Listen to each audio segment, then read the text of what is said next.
Hey guys, now I'm gonna back here for the video.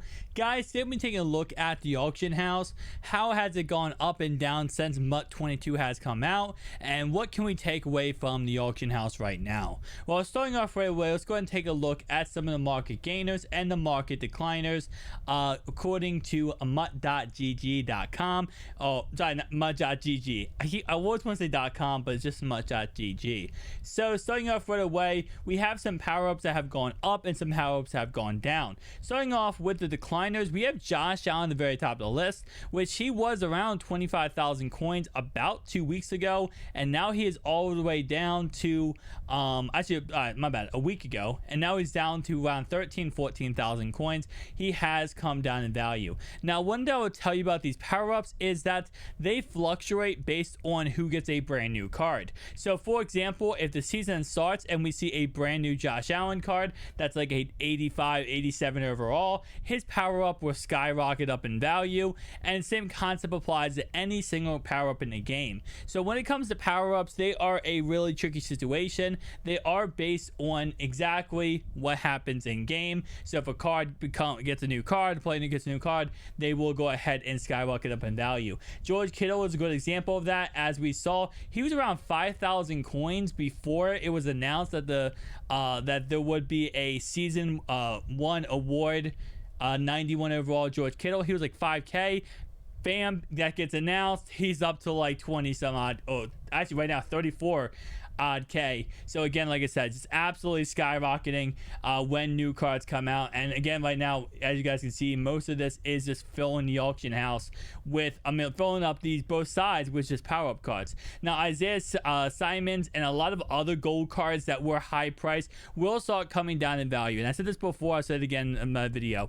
As the days go on, the price of cards will slowly start to plummet, right? So you gotta think of MUT as like buying a car. When you buy the car and you roll that off the lot, that car might have been worth $70,000. The second you roll it off the lot, though, it's worth $65,000, and it just slowly goes down as the time goes on, and it instantly it starts degressing, right? And that's how these cards work too. So all the base elites that are currently in the game right now are at the top value, and they're going to slowly start dipping more and more as more and more cards come out. So we're going to see a lot more base elites as the day goes on this right hand column rather than this left hand column, unless there is a new card that comes out related to the base elite. So taking a look at some of these players, like I said before, we have Deontay Jackson, who has 12,000 coins. He actually went up 57.1%. Derrick Henry's at 43K. He went up 25.4%. Darren Waller, 14.8K. He went up 22.2%. Mark Andrews, 34.9K, which is 19% up. And then we have Taylor Morton, who was up 18.6. Amari Cooper, 18.1. Odell Beckham, 13.1 K. And then Mika Fitzpatrick, who's 20.9. And then Deshaun Watson, who's 32.4. Mika should go up even more because he actually just got announced that he got a power up. He has a flashback card coming out tomorrow.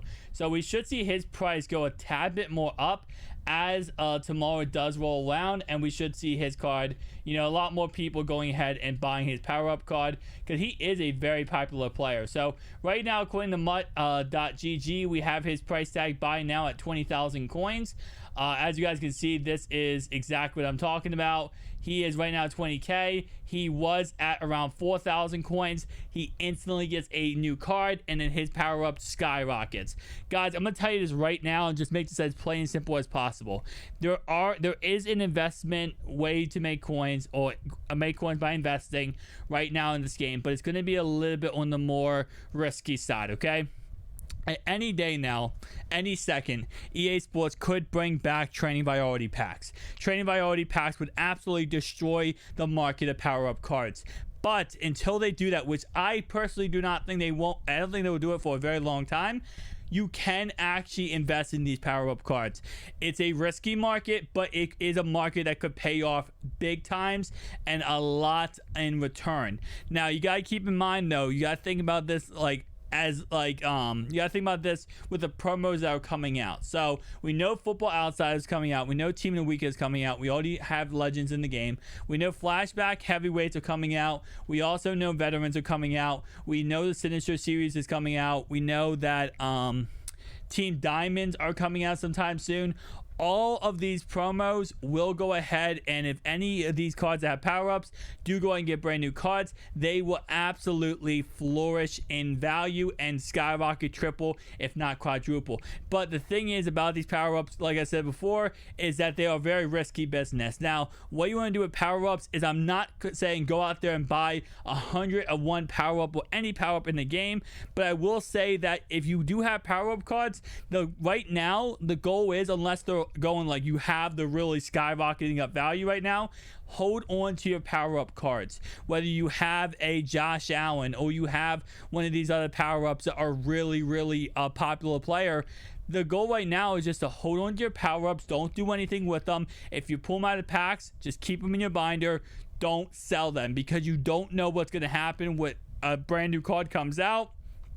That power-up ends up going through the roof. I know there's a lot of players right now in the game that are very popular players, and their power-ups are going for less than 10,000 coins, including what we saw with Mika Fitzpatrick, and then he gets a new card and his card's going to skyrocket. So just hold on to your power-ups. Do not sell. Maybe go ahead, and if you see a couple in the auction house for very cheap, I say 5,000 coins and less, maybe buy a couple, stack them in your binder, and wait, because this power-up market, as long as EA does not release the training priority packs, this power-up market could be a very good market to be in, and definitely could pay off a lot of coins in return if it does happen correctly.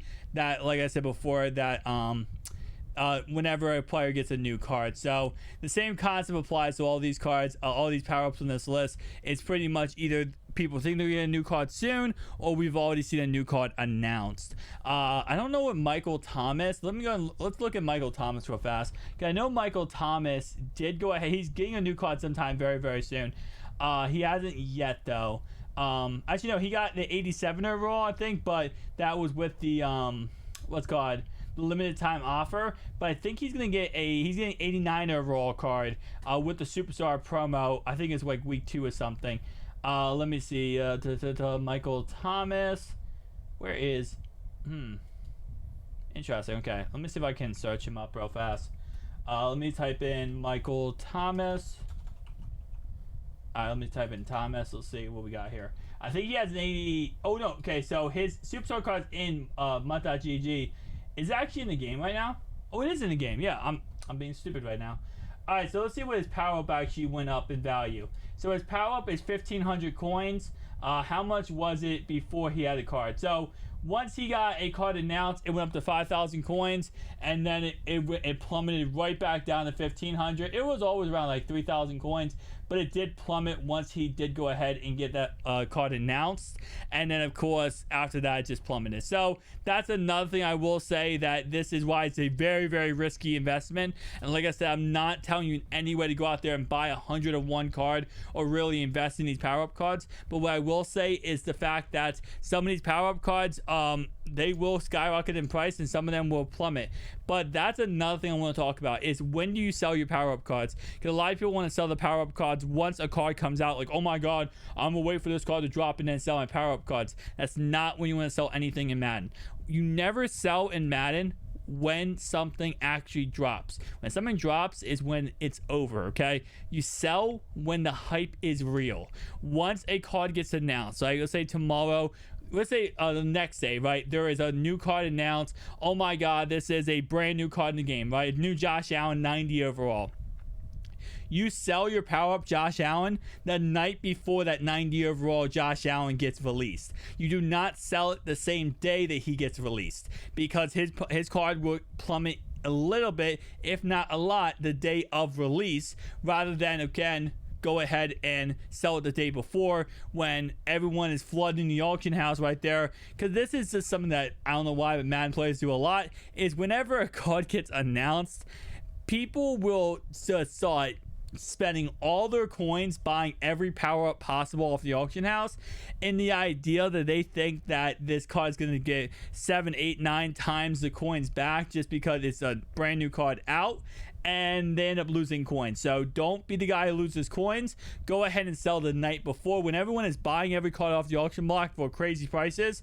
Go ahead and sell your cards then so you can go ahead and make some coinage back. But like I said, it's a very risky investment, but I will definitely say it could pay off big time. Guys, tell me down below your thoughts and opinions, and I'll see you guys in the next one. Peace out.